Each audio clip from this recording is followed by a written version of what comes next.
All right, so my TV was getting a little jumpy, and all of a sudden this popped up telling me that I've got to change the batteries in my remote. So that's what we're going to do now. Here's our remote, and to get it to open up, you'll see there's little things there.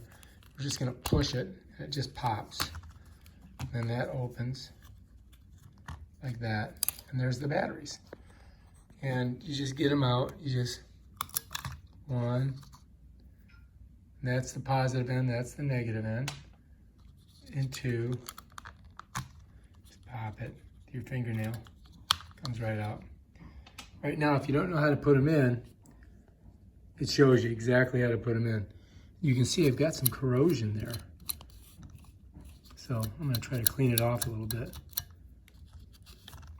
There we go. All right, so we got our batteries here. And we got to put them in. If you look, negative side goes here. Push that down. That one's in.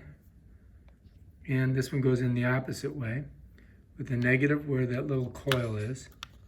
Push it in, bam. That's how you change the batteries. Then you're going to slip this on. And you're just going to push it like this, watch. Bam, and you're ready to go.